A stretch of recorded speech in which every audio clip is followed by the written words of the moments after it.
who eats more crops, the 80 billion animals that are in captivity or the 8 billion humans? So we already have enough arable agricultural land to feed, I think it's like 10 billion people. Yeah, as long as we get We rid of all wouldn't your have to. animals. As long as we get rid of all those animals, right? No, no, they're fine. You can just leave them be. They're going to eat what they're supposed to eat, with the animals, the grass. No. They're not coming after your Little Caesars pizzas. So your argument, well, what is Little Caesars pizza made out of? Animals And and plant, flour and and plants, wheat. yeah. Okay, so your argument on the whole thing is that our nutrition could be the same and all the animals would Yes. be just fine. All the cows would continue to reproduce and live their cow lives and have plenty of food to eat.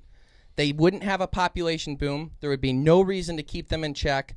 All animals would continue to procreate how they are, continue to be born how they are, and not compete with us for food in any way, and there's plenty of crops for all of us to coexist and be fine, even though the hole in your argument is that 95% of people eat meat currently.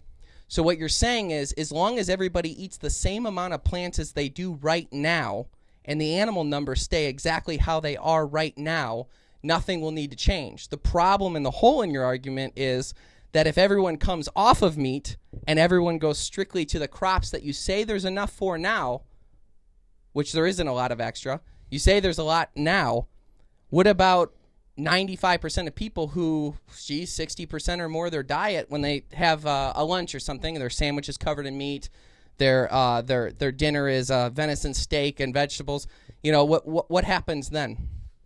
So that's why I asked you about the 80 billion animals. If we stopped feeding them human digestible food and ate that food directly instead of processing it through the animals, we could feed exponentially more people. The problem is you're assuming that new land will be created where all those animals will fairy tale drift off to and then be able to eat. That's the problem.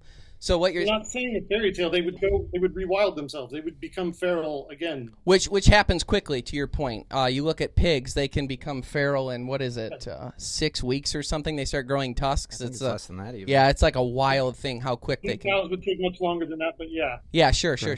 In Hawaii, they have them right now where there's they've been in Hawaii, they've been feral for 150 years, and now they're like a completely different beast up in the mountains up there. And the big problem that Hawaii is having, granted it's a unique landscape, is these feral cows, they'll come in and wipe out farmers' fields in one night. Another example would be axis deer in Hawaii. So they were brought over as a gift for a king at one point, and they were let go on some of the islands, Maui being one of them.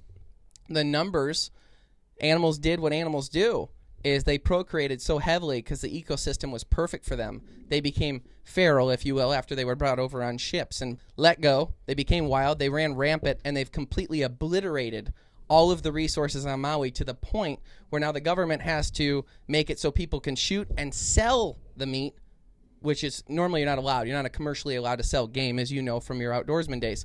So what an example like that is what I see coming. You see, there is not always going to be more habitat.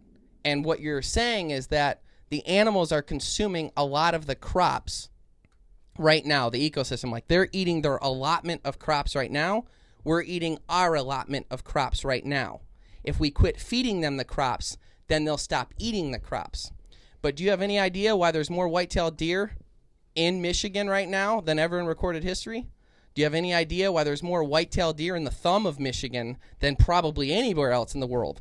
And it's because they are hemorrhaging crops. Do you know that farmers actually have to get given kill tags here where they can shoot 15, 20 deer a year? Otherwise, they won't even be able to make a living on the crops that they have now. Do you know what would happen if you turn loose cows on top of that there? That's the problem is the solution that you have, and I think that we'll do our final points on this and move on because I think we're going to disagree on this one specifically, right? But if imagine letting all the cows in the thumb go, and you're like, all right, go eat other things now, even though this entire thing is farm fields. Don't eat our crops anymore because we're going to need to eat all of our crops. What do you think's going to happen? And on top of that, how do you propose we keep those wild cows off of the crops now? What is your best line of defense there? Because right now they shoot them. and they do the same as far as the white-tailed deer go. So you've got proof that ecosystems that attempt to have farm fields and a bunch of animals run loose, that doesn't work. You're not going to have all these things happen where all of a sudden these species can run wild and flourish. What you're going to have is you're going to have incredible competition for crops. You're going to have people resorting to desperation, and you're going to have Michigan's thumb, Hawaii's Lanai or Maui, and you're going to have that situation. You turn loose tens of thousands of cows because they're going to go become feral and eat grass instead of our crops, and we're all just going to have enough. I don't believe that that's a reality.